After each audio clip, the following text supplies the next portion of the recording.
like some people show the bigger picture and then like, oh, this is how I The crop perfect for versus the reality. Right. This yeah. is but this is what I wanted you to see, right? And so I think it's the intention and what it is you're trying to do, right? But some people, the interpretation, everyone has stuff out there now, right? So what are the intentions? And now I guess we have to pay attention of, is it believable? Do we want to go there in our thoughts?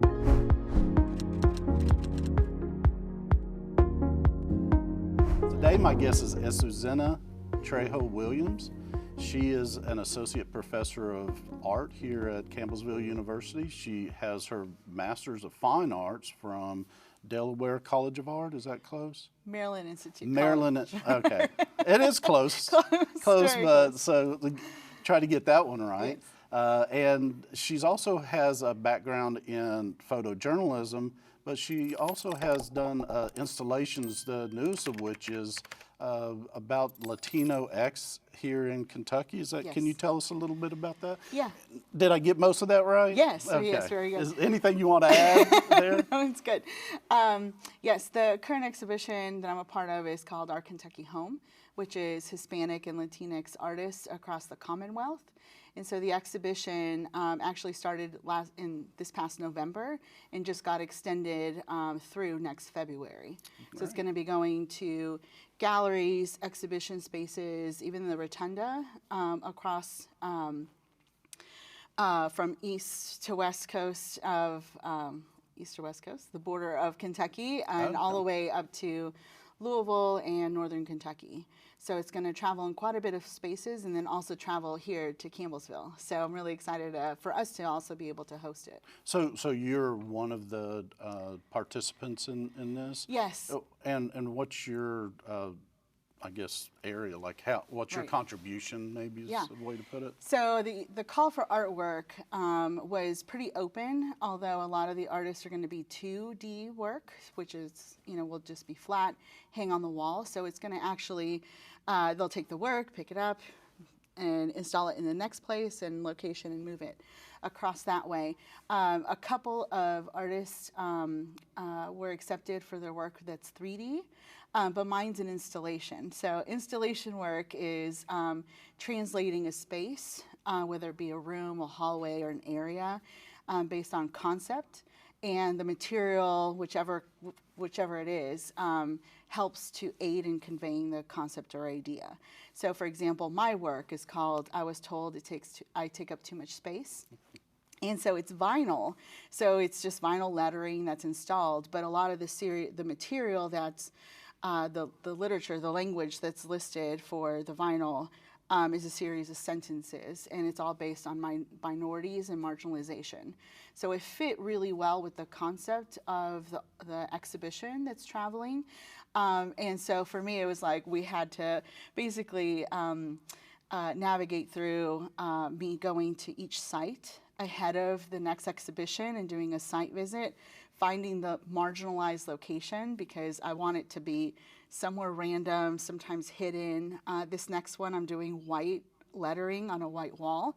Wow. So thinking about the concept, so I have to travel ahead for the site specific, come back, reformat. So every installation's unique. A unique version. Even though some of the conceptual pieces are similar, yes, you're doing it brand new redoing it anew for each space. Yes, wow. For each space. So it's a little harder. So painters, my friends would always tease me like nail on the wall and they go done.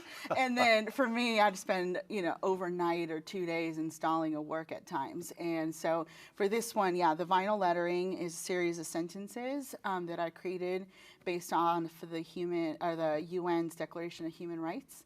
Okay. And so placing myself in those slots and like who the groups of people that are marginalized and how could I represent them in those sentences. And then sometimes it needs to be expanded based on the space and sometimes it needs to be shortened. So the editing is different at every iteration.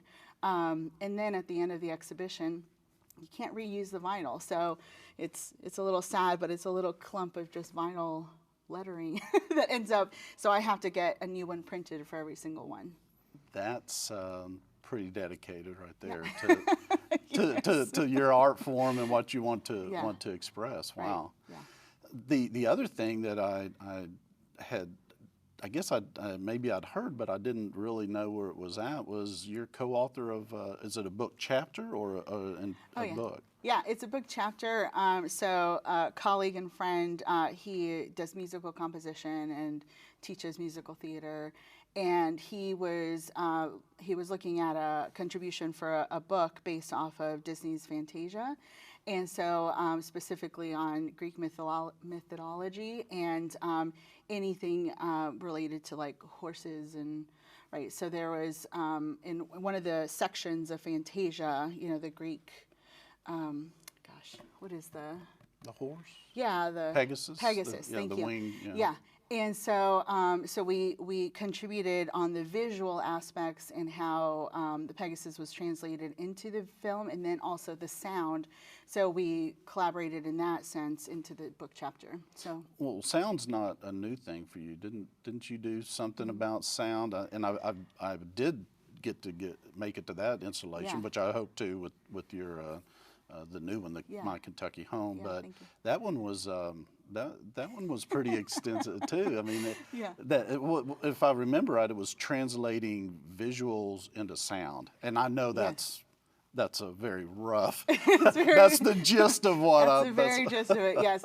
No. So with a background in photojournalism and fine art photography, I've always been thinking about how we react to a photograph.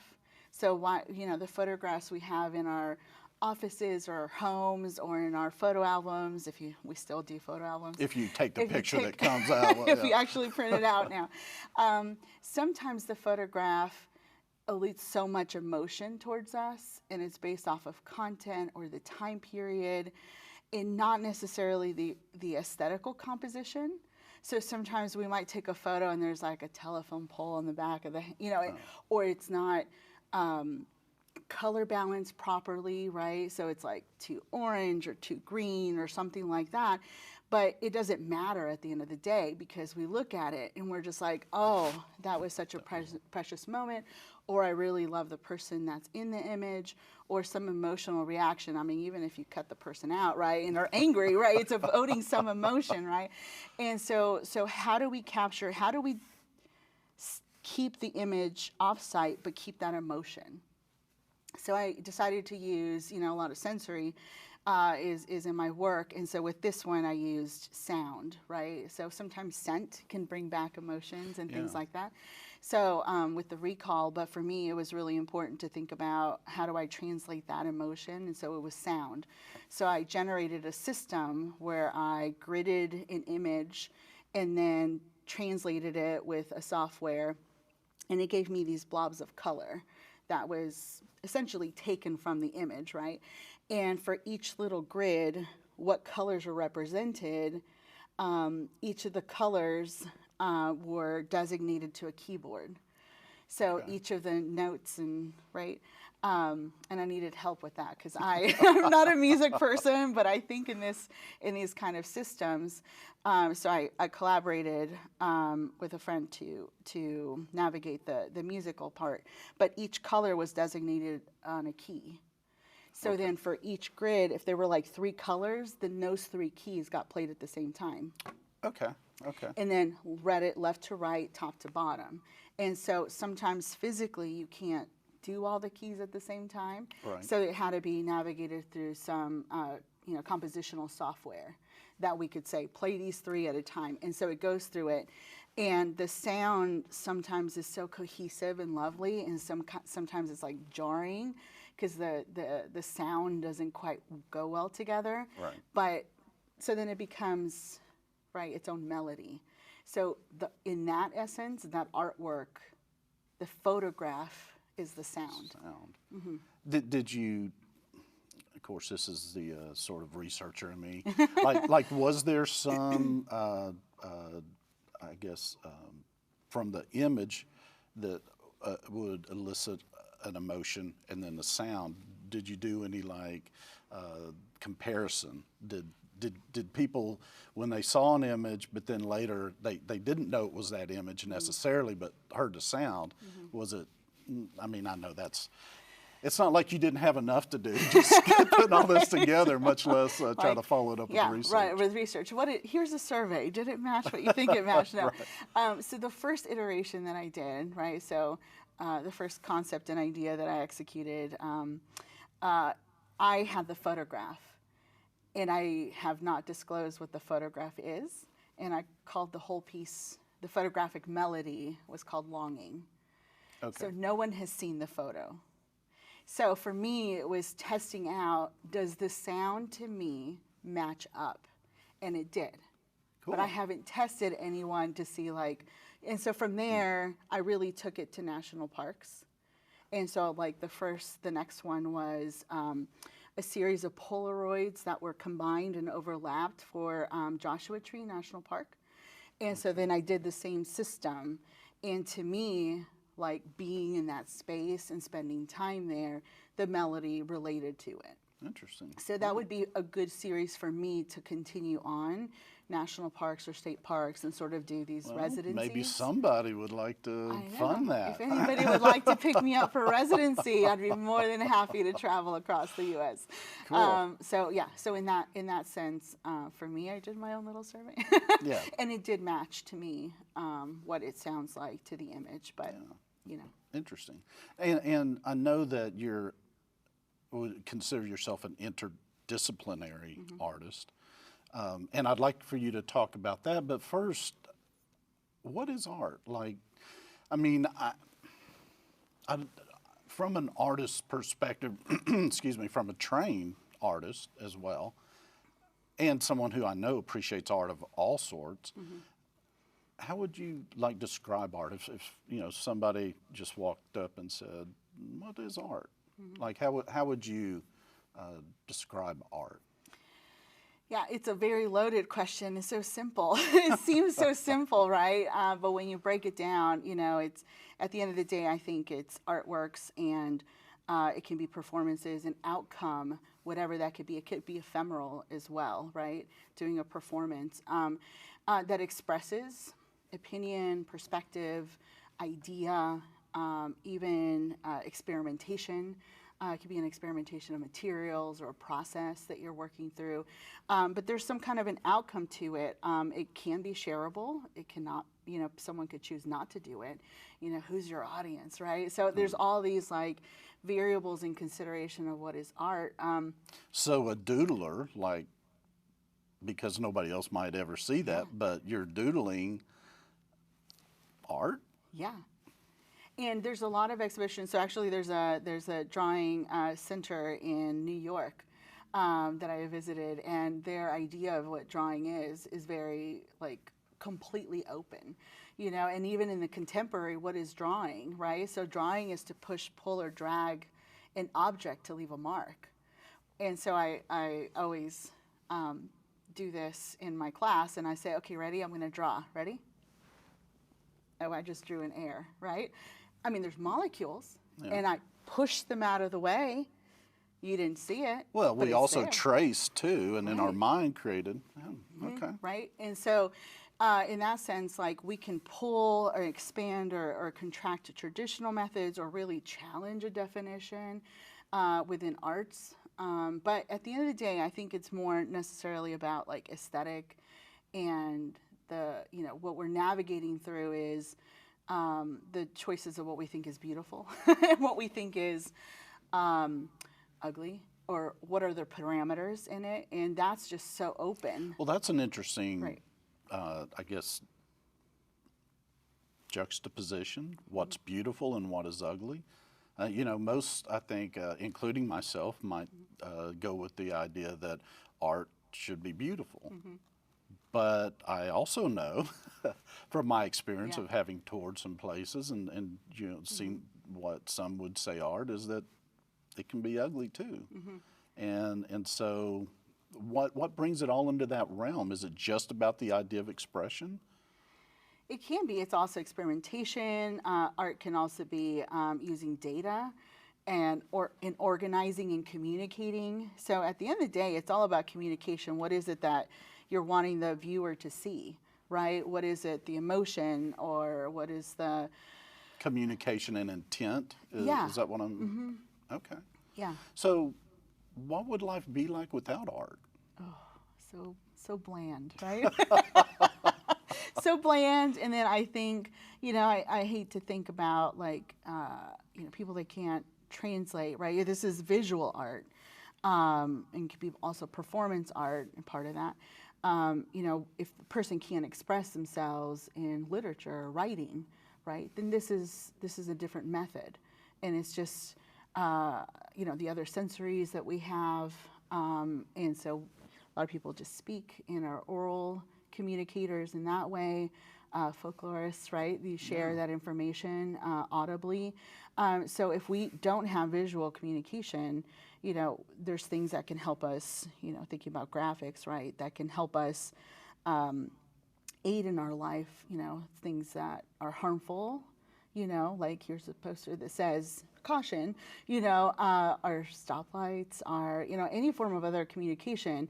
Some could be, it aids us in life as we move along. It could also just make us feel better, right? We decorate our home, and everything's designed, right? I mean, down to the stoplight you were just talking about. Stoplight, There's a reason it's designed the way it is, right? Coffee mug, and that's one of the things, even in our gen ed classes, navigate with some of the students, like, art is everywhere, and looking at the different categories. But even tell them, the plates and the silverware at the dining hall, someone designed it, right?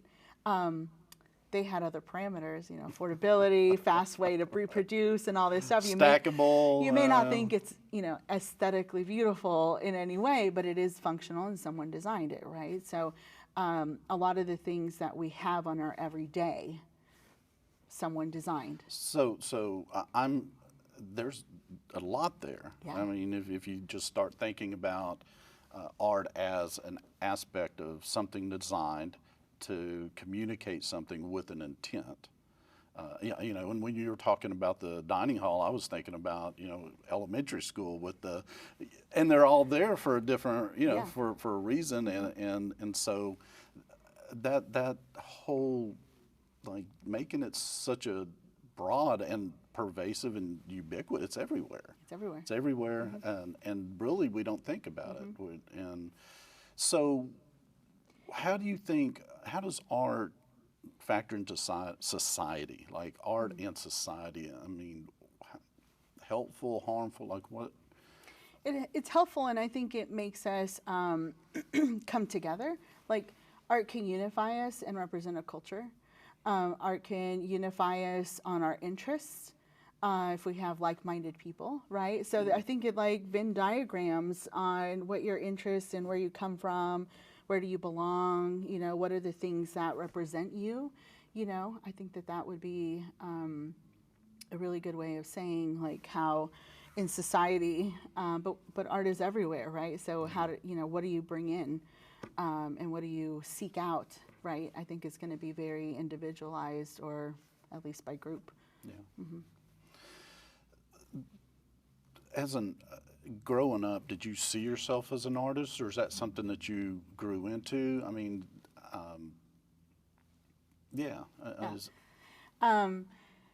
when I was young, probably like 4 or 5, what do you want to do? What do you want to be? And I was like, an art teacher. And I was like, oh. And at some point, I was like, I'm not going to be an art teacher. I'm not going to do. I'm going to try something else out. And so as I grew up in middle school and high school, I moved around quite a bit, so I had opportunity to go to different schools, and it was always like, what options are here, right? And so middle school, cartooning. I was in the wood shop with the guys. Like, what did I want to do? High school. Did you have a wood burning set at home, like the? Maybe. Maybe. That fire wasn't me, Mom. Right, and putting together, like, chairs or bookshelves, like, at home and those kind of things. In high school, interior design, photojournalism, photography, like anything I could get my hands on, right? And so I landed starting undergrad with broadcasting and video, and then also journalism. Right.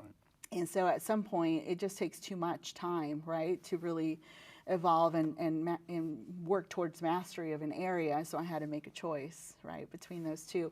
And so for me, I went photojournalism route and started working in newspapers right away. So I didn't work for the school newspaper. I was working, you know, for a paper that was like 300,000 circulation across West Texas, right? And so from there, went on to working at a couple newspapers and then being a photo editor for 2 dailies and 4 weeklies. And so from there, but what I knew was that the photographers on our staff, they were artists. Yeah. The photos that people would come back and get more copies of were artistic. You know, so for me, especially things on feature and those kind of things, I mean, our sports guys, that's quick, right? So that's completely different. But everything else that was on our paper was artistic. And so that really sort of changed. Getting back to capturing the moment and the emotion of the moment you were talking about earlier. The angle, the perspective, the close-up, the further away, you know, that anticipation. Henri Cartier-Bresson, the decisive moment, that moment when you click it or anticipate human interaction or how people are navigating through a space, which goes back to my installation of how people navigate in a space. And so all of that really changed my frame of mind of, I really tried to break journalism and art. And that really, you know, for me to be 25 as a photo editor for all these papers, for me to change that frame of mind to be like, oh no, it's art, you know, completely. And I tried to shift that away. I mean, even did that in grad school. I was like, I'm gonna step away from all my journalistic training and then did my art making. And then I was like, oh no, journalism also has a place in it. Yeah. And so I really like tried to shift and I'm like, no, everything that's made me who I am is incorporated and put in there. And I think it comes back to, for me, the art making and my perspective is going to be very unique, you know, and that's why, you know, for me, the aesthetic of it is the viewer's choice, you know, whether they like it or not. But how I see the world is because my experiences, So art has always been there. I mean, I was drawing, you know, when I was 3. My brother told me when I was like, I don't know, maybe 35, he was like, one of my earliest memories was of you drawing a tree.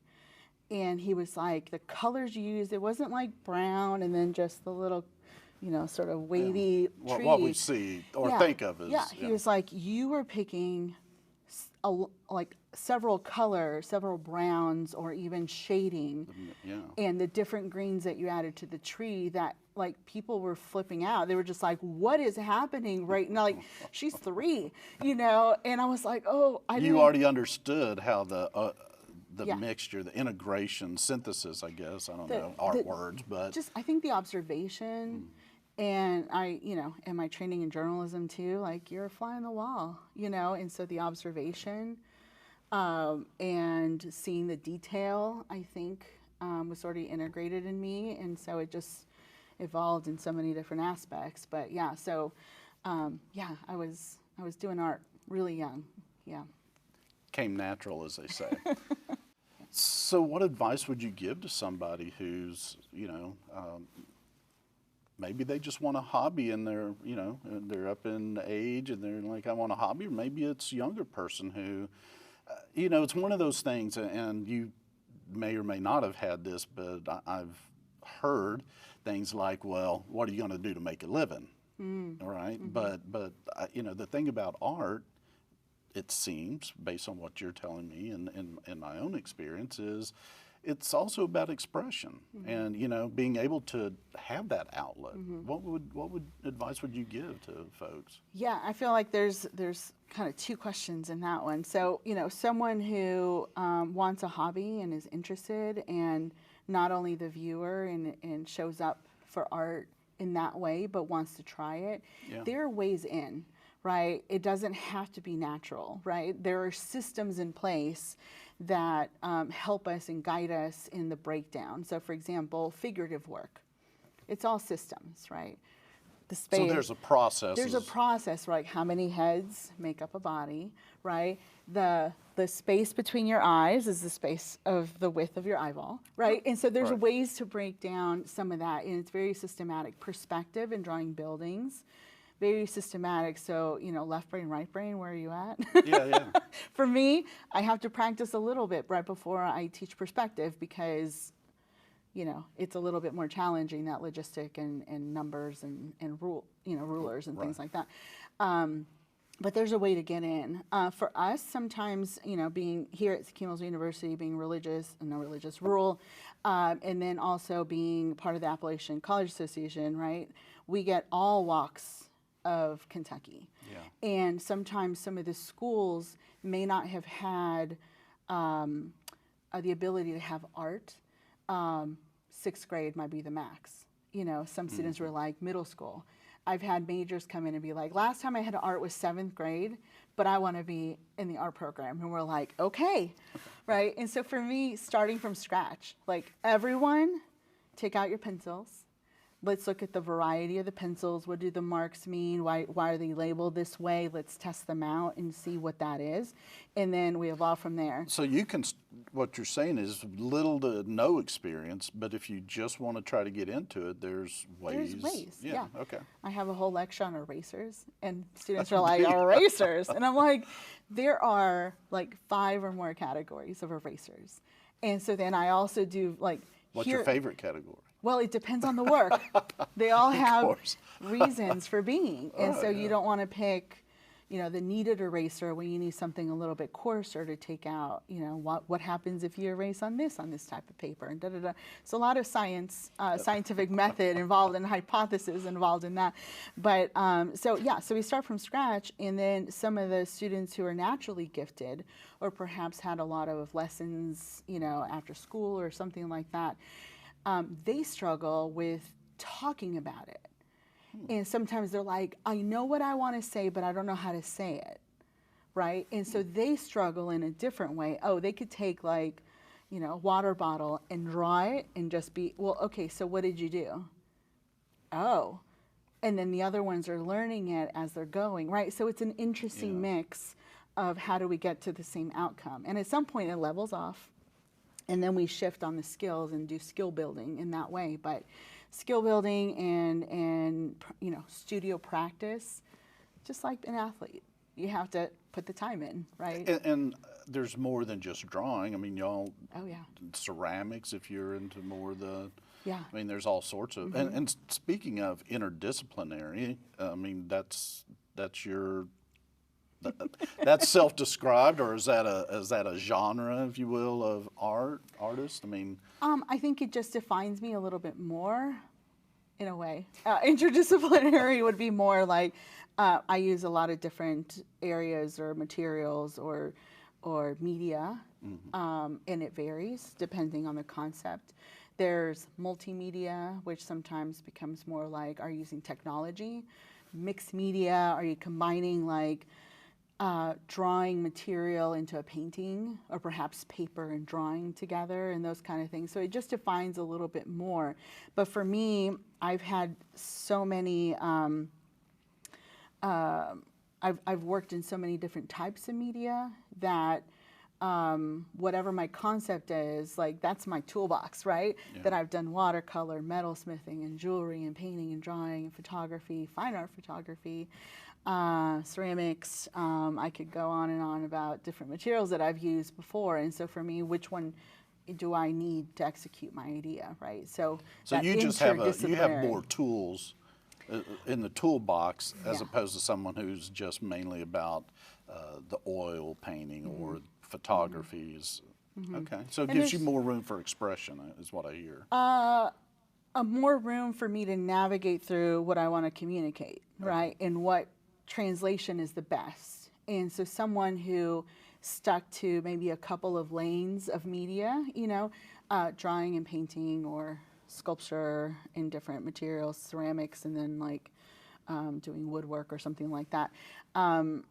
They just focused on that, and for them that might be the best way to communicate their idea. Okay. And so for me, actually, concept is it like being bilingual? You just have more ways to express. More Not ways, to, right. I mean, Right. And so, for example, if I'm putting together a concept, like I did one about in grad school, there was a group of gentlemen who were helping to fix one of the buildings that the institution was absorbing. And so they were working on the rooftop and the HVAC for like, majority of the time that I was there during a summer intensive. So I was thinking about the landscape and the cityscape. And so for me, it was changing because they were painting the outside of the HVAC, they were adapting it. And what I noticed was that these gentlemen were showing up at the same time I was. And we were leaving at the same time. We were having lunch. And then at some point, one of us waved. And then we'd check in and bye, And so then I was like, well, I'm non-verbally communicating with these guys. And so at some point, I waved them down. And there was something with a hook. And so I threw a rope to them. And they hooked it and threw it back. So now I had a pulley system. And then I attached a little bucket. And so then I started doing fast paintings of the changing landscape that I was seeing out my window. Oh, cool. And then I was sending it back to them, and I had my information on the back. So, they could get a hold of me or my website and those kind of things. And so then they would go and pick it up, and it would be like a watercolor of them working to change the landscape, right? Non-verbally. Right. So sometimes, like, in that sense, I wanted it to be fast. Well, watercolor is really fast for me. So I knew that I could use watercolor in that way, right? And you built, you were already communicating non-verbally, Yeah. but now you built a stronger connection because they knew that what they were doing was affecting you. Yeah. Yeah. Absolutely. And so they were sort of being the artists. They were being the inspiration, if nothing else. Well, they were changing what I was seeing. Yeah. And and so at the end of the intensive, they finally had bridged the gap between the two buildings, and so I went in and introduced myself, and they were like, "Oh, you can speak," and I was like, "Yes." It wasn't about me not speaking, but how do we communicate with folks, and really the importance of them, of like, we don't really think about, and that's where some of the marginalization came in, is that this is a home, or this is an office where we spend most of our time. And it is so intimate and tender and important in our lives, the structures, and who built that, right? And it's sort of forgotten whose labor to make a location intimate, right? And so for me, it was really important to capture that for them, and capture that and then share it. Like, I didn't really need I needed them to see how important it was for other people who were observers or going to be there, right?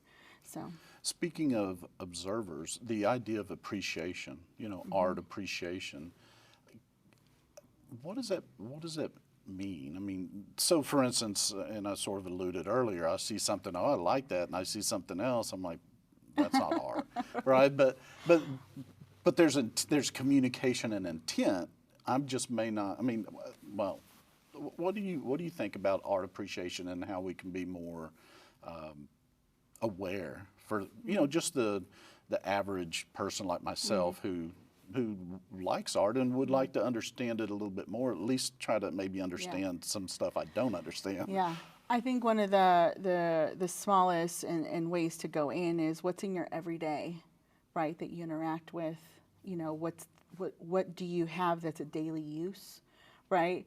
Just stopping and thinking someone designed that, right? Even your photo, your camera cases, mugs that you pull off the shelf or whatever. Someone designed that. Someone also designed the exterior of the mug, which could be different than who designed the mug, right? The form itself. So at the base of it, how can someone just pause and just look around and see that? Moving forward, appreciation, right? There's the audience and who's going to come and see it, right? So that participation, where do you come in? Some artworks are about participation, so it needs you to be included in it, right?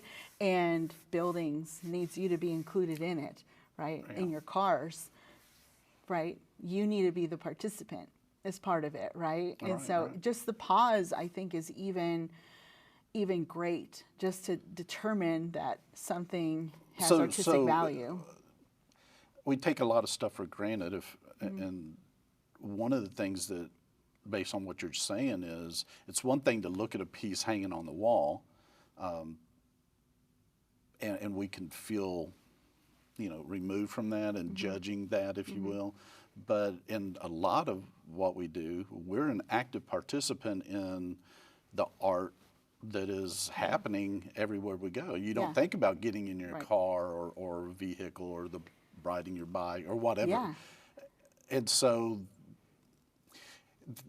just being more aware that art's around you and start going, oh, there's art, and The intention, right? The intentionality of that pause and being like, oh, I'm gonna take a moment and just really take that object in. And even like, what buildings do we go to in and out every day, that we, the painting on the wall, we don't even look at it, or we don't even determine that something is on the wall, right? And so that moment of pause to just really take it in, I think that's where someone can come in right away. And then the intentionality of going to see art, the intention that you can change some of the work that's in your home, right? And then as you start seeing more work, then you start determining like what to me is important, and what things is it okay for me to say I'm not interested in that, And I think as opposed to a judgment like good someone or bad. saying something's ugly, right? Right. Or beautiful and ugly, or It's good just or not bad. for me. It's not for me. Yeah. It might be for someone else, but it is someone's point of view, and someone made it,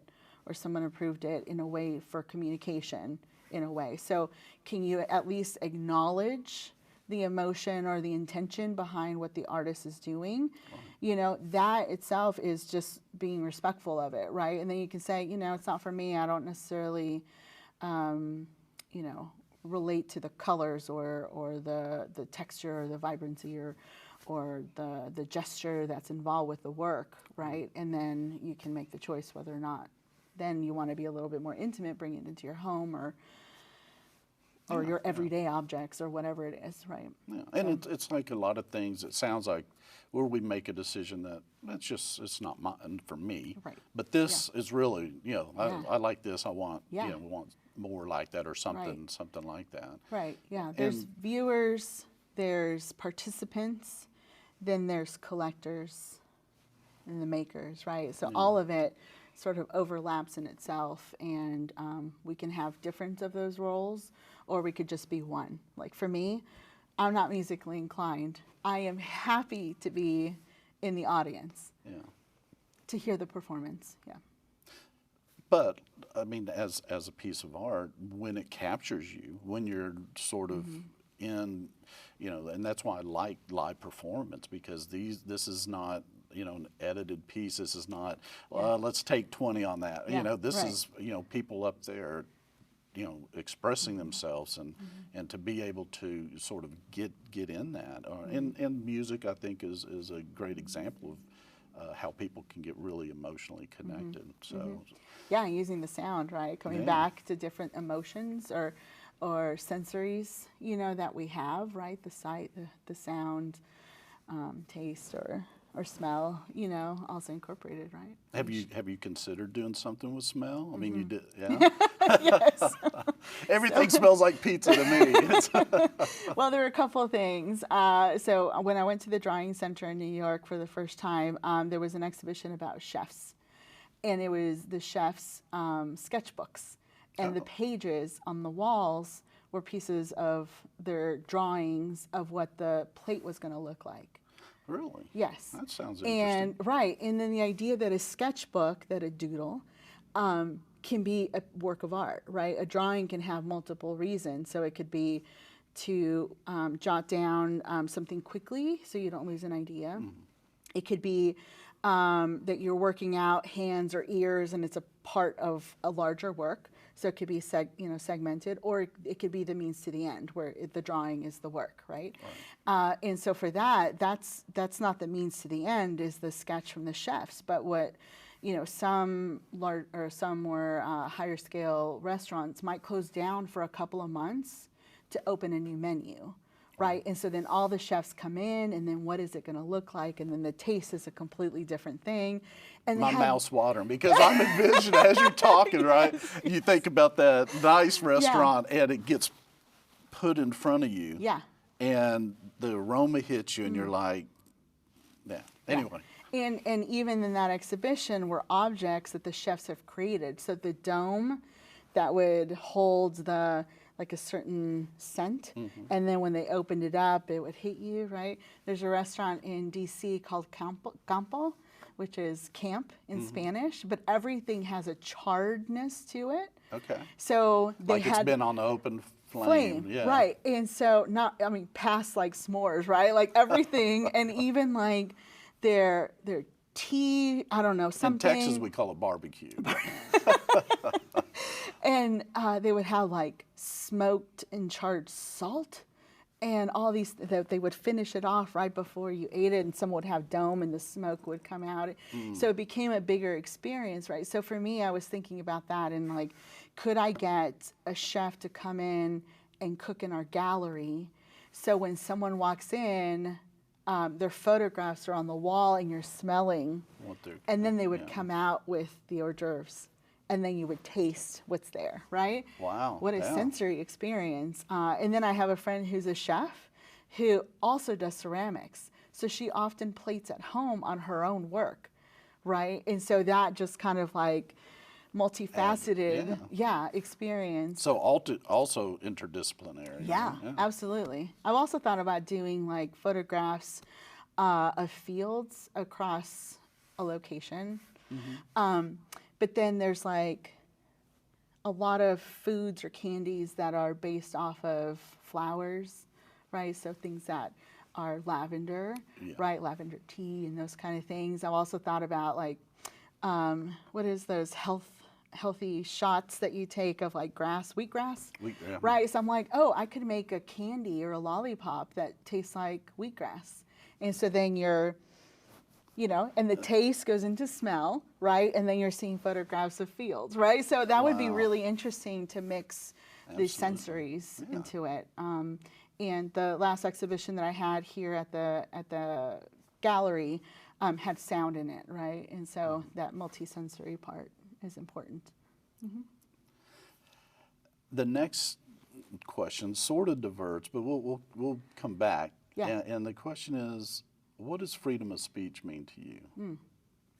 Well, I think that's integrated in the art making, right? I mean, it's personal perspectives. What are we trying to create or make or express? And I think because we're visual artists, right? So the freedom of speech is mostly like in the making, that we're free to make what we would like to make. I think that there's times when you push a boundary to get a reaction, but really to make a point, right? And to cause the flexor, the emotion to come out for change, right? So there's a lot of artists working in activism and social change and those kind of things.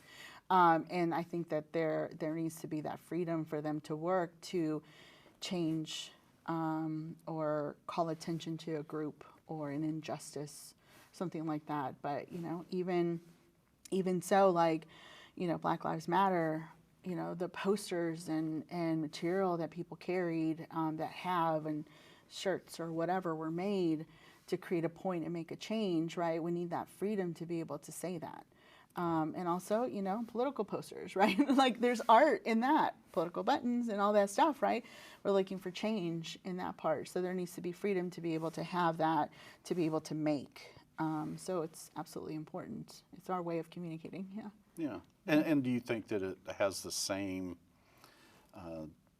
context that we normally think about freedom of speech, where you can say whatever you want to, as long as, there's some really fine line between making a point and inciting to violence, that sort of thing, or hate speech, as it were.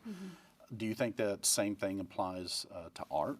Like, you say whatever you want, but you can't say this, or do you think there should be no limitations, or maybe more limitations? I don't. Yeah, I did a QEP lecture on ethics in contemporary art, and that really pushed the boundaries. Like, I mean, several examples of like, using live animals that someone was tattooing on the surface of live animals, right? And then they would hold the animals on a farm and feed them and carry them. But then once the animal like died, then they would do the taxidermy, right, on it. But then a lot of people get squirmy because it's like you're tattooing a live animal who doesn't have a choice. Yeah. But everything is branded in our world, right? I mean, T-shirts that we're given or we purchase, we're walking billboards, right? Yeah. And so in a weird way, in an interesting way, in a completely different way, the same concept is applied, but makes people very uncomfortable because the rights for animals and, PETA, all that stuff is coming in, right? So at first it's like, oh, but then when you really think about the concept, and so it changes in the making, but do they have the right to make it, right? So then it becomes an ethical question. Everything has consequences. Some people are going to completely lash out. And what do you do, right? So there's lots of, that's probably one of the team examples that I had on the lecture. But there's, anyone can make anything, but there's consequences or upsetting someone or groups. Lawfully, you can do whatever you want to, as long as. And it seems especially difficult when it comes to some of the, words. If words can be a fine line, but then you cross that line and everybody knows it, right? Yeah. Whereas with something like art, not everybody gets it easily, or when I say art, like painting or even sculpture, we could look at the same piece and not quite. One of us might get it. But are there places for no, you can't do that? Do you think that there should be some limitations on where you can go? But then who determines the limitations and parameters, right? And if we're going to have freedom of speech, then it has to be a little bit more open. But there's lawful lines that we can't cross, right? First of all, taking someone else's artwork and claiming it yourself, right? That's very basic copyright, trademark lines, laws. But then there's also, like for example, photography and even photojournalism. You can stand on anything public. So a sidewalk or a street is public for the most part. Yeah. And I could photograph pointing towards your house, but I'm not breaking any law. But do we do it? No, because there's some limitations that I think humans and most people have, morals, values, parameters set for themselves, or it's determined by community or culture, that you don't do these certain things, right? And some of it is a given, or we take for granted that, this is how we try to treat each other. But politeness, common courtesy is right. Right. One of the things that you, as you were speaking, that sort of came into mind was, well, what about folks who don't tell the whole picture? And as a photojournal, as an editor, I know know how to, you can manipulate just about any photo to. Is it fair? Is it accurate? Should there be, because context is really important. And so if you, let's say, just take a picture of something, but then you crop out a piece of the meaning, and you're left with something that then conveys maybe even the opposite out of context. Right. That seems a bit, that fine line towards are you being honest and are you speaking the truth, or are you just manipulating this piece? Yeah, as journalists, we have a sense of ethics, right? We have ethics within. It's not as intensive of like oath, like doctors or things like that, or lawyers. But there's a code of. Maybe it should be. Maybe there should be, but there are ethics, and especially for newspapers, and then of course the professional organizations that you're a part of, right? Certain things, and so conveying the truth and not changing. I think that's a difference between photojournalism and then like art photography, right? Where you are setting something up for the concept that you have, right? And manipulating and changing, versus journalism. You wouldn't even move a leaf, like that would be the difference between it. Does it still go back to freedom of speech, though? If you do crop that image, it gives a different context. But it's also a perspective, right? The photographer was there and they chose that angle, you know, and so then it becomes a sort of collaboration between the editors and the writers of does it represent exactly what was going on, right? And so there's some, I think, a little bit of checks and balances in that way. It's not editorial because then you got to put it in editorial, right? If you really, but in the sense of like cropping something is sort of a false interpretation, I would say. Wasn't that social media? Don't we talk about that as Instagram, right? That like you see the picture of like, you know, the home and the mom is like at the kitchen with the kid and then, but the rest of the house is a mess, right? And so you see like some people show the bigger picture and then like, oh, this is how I crop the for perfect versus the reality. Right. This is what but this is what I wanted you to see, right? And so I think it's the intention and what it is you're trying to do, right? But some people, the interpretation, everyone has stuff out there now, right? So what are the intentions? And now I guess we have to pay attention of, is it believable? Do we want to go there in our thoughts? And are we playing along by adding them to your social media and allowing that in, right?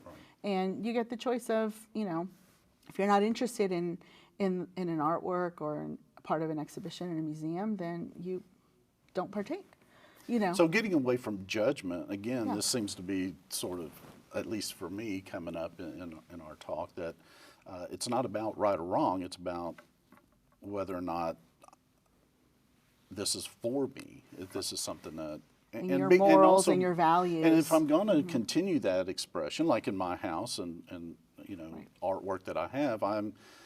even though I didn't do it, it's expression of me. And so in some ways being really responsible for what I'm putting out there as opposed to just saying, oh, yeah, that, you know, and having a little bit of a, you know, responsibility, accountability to that. Do you know anyone personally who's sort of faced that, the issue of free speech where they might have felt, you know, and not that you need names, but maybe a context for examples, if you know of anybody where that free speech was either stifled socially, which is one of the things that's happening, or even, you know, politically, legally, maybe. I don't know. Does anything come to mind? You know, legally, you know, we expose our students to like copyright and trademark laws and those kind of things, and you can't search everything. How do you search everything in and out? But people sometimes end up with the same ideas. Sure. Whether or not you live far away, right? The old saying, there's nothing new under the sun, just different ways to look at it. Right. Yeah. There's an artist, her name is Cecilia Vicuña, and she lived in South America, and she was very, like she just made art, and this is what she wanted to do, but she didn't have any reasoning, she didn't have any schooling or anything like that, and then a museum opened up in the town, and then trying to like navigate through like, I know that I belong here, but I don't have the language. And a curator saw sort of the artistic ability of her and said, you know what, you should go to school in London. And they were just like, oh, I didn't know that there were like-minded people. And when she got there, she was just like, we were making the same thing. And we were doing performative art in the same way and didn't really know and navigate through that. So I think even our graphic students might be making something and it alludes to something that's already made, right? And so like, did we purposefully do this intention? You know, and I think, so, yeah. And as an example of what we call, I guess, trademark or copyright sort of stuff, what about just being sort of shut down, like, yeah, we don't want you to do that, or you can't do that? I mean, I don't personally know anybody in that way. I think the closest has been graphics. I know a couple of people who did something like related to land art, where you do the artwork using the soil or the salt on the ground or whatever it can be, and then not being... it seemed for other people not being respectful of where the land was coming from or where, you know, Native American land and those kind of things. And there might be some discussions in that, right, or it just really upset a lot of people and sort of like really shut out, you know. So I think that, and I think that's why important in our contemporary, that research is so important. And, you know, doing and researching either materials that you're using or the concepts, or really being educated before you do maybe create. even thinking about the concept of do no harm. You know, I mean, I know that's pretty broad and vague in some ways, but still, knowing what's going on and also just stepping back and what's the real, you know, how's this going to affect the ecosystem, and I mean that in not just from, you know, the ecological, but everything that's going on, including, you know, other people. Yeah, and you know, for me in my installations, at the most, it's taken 6 years to make a body of work, right, or one installation, and so sometimes you have to backtrack and get beneath the surface of what it is, and sometimes you need to bring some people in. I've gone to offices of some of the other disciplines on this campus, and I've been like, I need some literature in this way to be informed so I know what I'm making, right? And then on the flip side, some artists are like, I want to do this without thinking about how other people are going to react. Like, I just need to make it. So there's different types of makers that navigate or come in different directions, right? And so, it's just going through the process, but I hope I answered. One final question, unless you have some other stuff, because I'm fascinated by and have learned so much. How do you think artificial intelligence is going to affect the art world, or art, being an artist, art in general? Yeah. My mentor in grad school, her and her husband did some work where he created the software, and then they would take photographs or video and things like that, and then it would automatically alter some of the imagery, or you would say create waves, and then it would like wave the land, and then there'd be these works that are generative that are just like, okay, compute it again, and the iteration, and compute it again, and so the iteration somewhat of random. Somewhat random, but is everything random, right? Like, Well, and to the degree that we're talking about, you know, algorithms to, you know, change the pixels to create the waves, as opposed to like generating art itself and learning, right? I mean, one of the things about the idea of not just machine learning, but deep learning, where they're actually trying to mimic the human brain. What do you think that's going to mean to art? I'm not sure. I'm not sure. That's an area that I'm not, I don't go too far in that sort of thing, you know, but I'm not sure. I haven't really thought about the artificial intelligence aspect of it. That's not really as big in my wheelhouse. Well, I mean, it's a research interest of mine, and so I always have to ask the question, because I think that one of the things that seems safe is art, because it's so creative, you know, but already they're trying to have, you know, they have had some success in creating novels or creating some, you know, orchestra, you know, some music, and you know, so it's this push to like try to mimic the totality of humanity. I think we're pretty far away, but to the degree that AI could learn multiple disciplines and be an expert, because you know, you're really good. Are you the best in any single category? I mean, that's really tough to, like, I can be, you know, but who's the best artist? Oh, you know, what category, right? Like, nobody's buying my art because AI can do everything better. Anyway, I just wondered if you'd heard much in the art world about, I know that one of the things is judging art, that AI is sort of being used to like be able to, you know, is this piece, how good is it, you know, those types of things. But actually the creation, I mean, there's a human piece. We talked about emotion and communication so much, and intent. Right. How do you allow that to just be automatic, or the selection or the choice to be something out of a human control? But can that device, I guess, artificial intelligence, can they make the choice of what the emotion is that needs to happen, right? I mean, if we're talking about experiences, where have they gone? You know, what have they experienced in that way? And I guess it could be through data, right? There was one exhibition that I saw in New York that was immersive, And so we went into this space, and the artists created over time, collected and did all the research of spaces and places in New York. So at first it was the skyline of New York, and it had run through everything online, including Facebooks and Instagrams and whatever it was tagged for the location. And then it slowly zoomed in towards the city, and it was just people's photographs of that spot. And then So it aggregated all of that information and then created an it was experience. like a flip book of people's different photographs running through Wow. during a time. And then it kept getting smaller. So then advertisements for apartments. So you could, and it zoomed into someone's like kitchen in an apartment, and eventually from like 1940s or 50s to, 4 years ago, all the different, even like wallpaper, the cabinet changes, but it was Yeah. that location.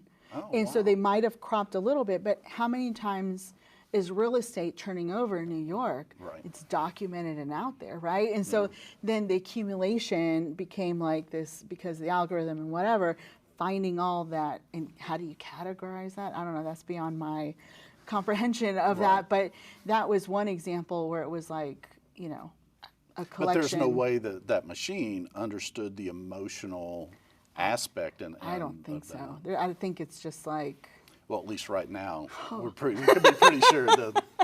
Is there anything in closing that I appreciate so much Yeah. for you to take your time and to, really educate me and inform me. Is there anything that you'd like to add to our discussion?